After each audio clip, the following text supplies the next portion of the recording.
Hello, and thanks for joining us. Welcome to the Mind Under Pressure. Today we're doing the Royal Commission series, and in this opening episode, Dr. Peggy Brown, former Royal Commissioner, and Professor Harry McConnell, neuropsychiatrist, join me to set the scene and reflect on their roles and insights from the Royal Commission into defence and veteran suicide.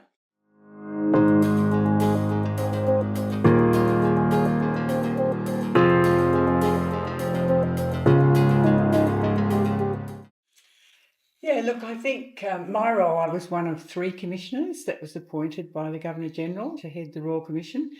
We had a former Deputy Police Commissioner, a Supreme Court judge and a psychiatrist. Now, how government chooses how many commissioners they want and what backgrounds is still a mystery to me, but I think you can see the mix of skills there, the kind of investigation, the legal, and then the clinical backgrounds.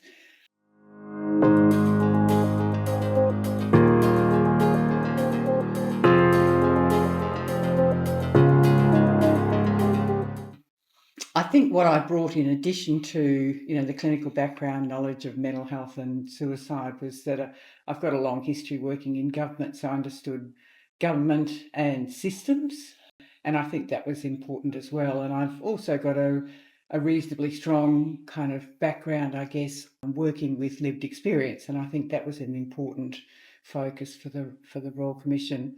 Plus, when I had been at the National Mental Health Commission, we had actually done a review then of suicide and self-harm prevention services for government. That was a 6-month inquiry, but I kind of had that background knowledge of the issues.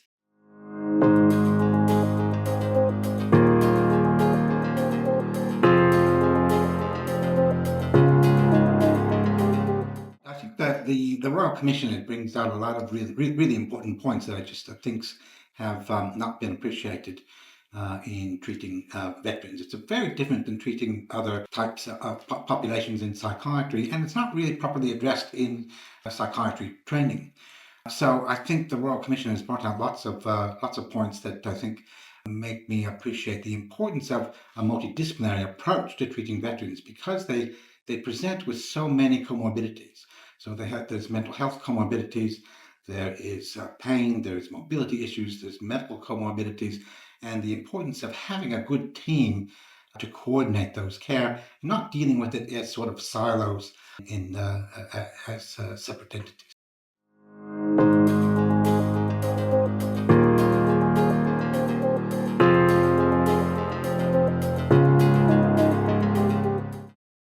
Peggy, this is a tough question, but what do you think, or what would you say was the most challenging or enlightening aspects of the Royal Commission? Oh, goodness me, there were so many challenges.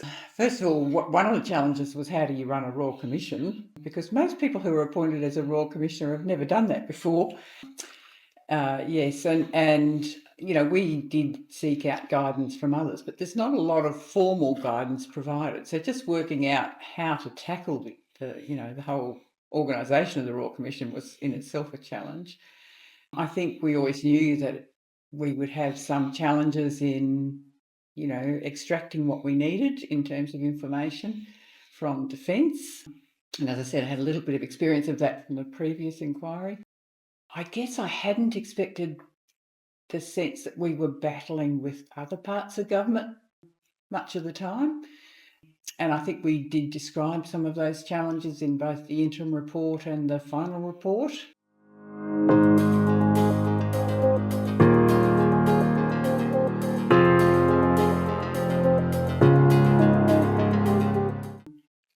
And I guess, what that said to me is, if we as Royal Commissioners, with the powers that we were given, felt like we were battling, how does an individual veteran feel when they're battling the system? So, that to me was one kind of, I guess, reflection that came out of it in terms of appreciating, the complexity of the issues for veterans. They're working in defence is an incredibly complex system.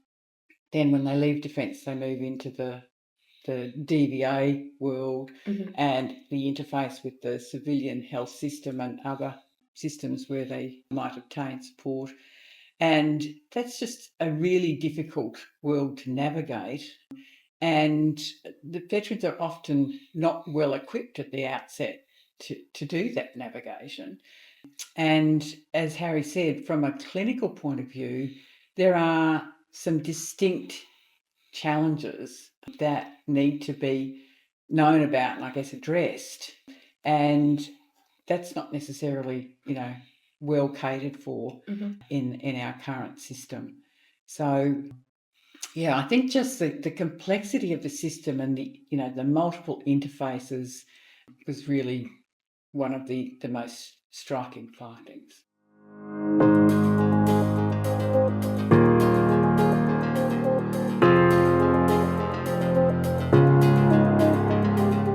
You've already answered my next question of did that reshape how you feel the systemic approaches to running of the commission went, and also the outcomes, I guess, for veterans?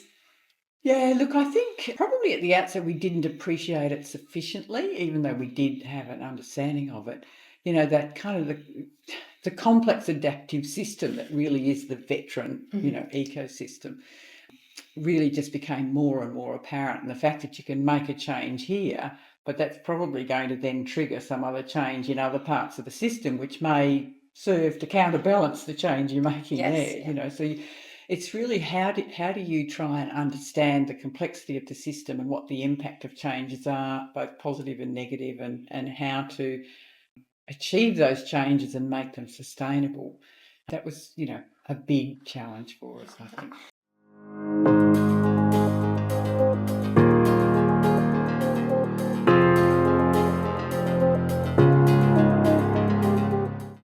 Look, the Royal Commission put out a large final report, and I certainly would not be recommending that veterans go and try and read the whole 7 volumes. I think that if people want to have a look at it, have a look at the executive summary that contains the recommendations. That's still a substantial read, but I think it would give a good sense of, what the issues were that were addressed, the key findings, and then the recommendations.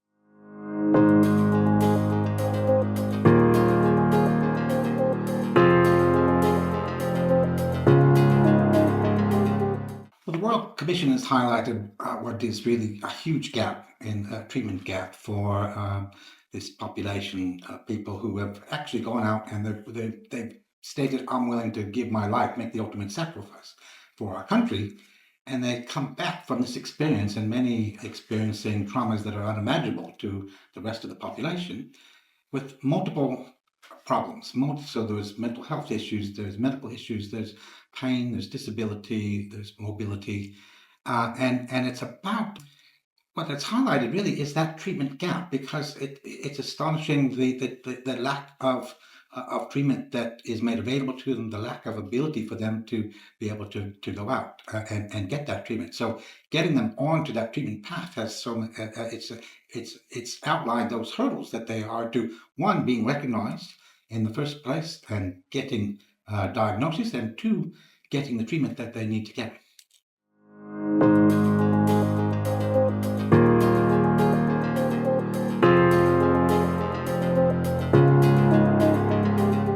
So I think for today, what I've gotten from this is that behind every recommendation is a reason and a story and a basis.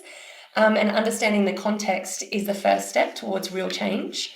So I think from myself and what we could do at home, and for those in the veteran space or supporting someone in the veteran space, is take a moment to make yourself familiar with the executive summary. And obviously that the knowledge is power, and understanding what was put forward in the commission is really the first step to making some change.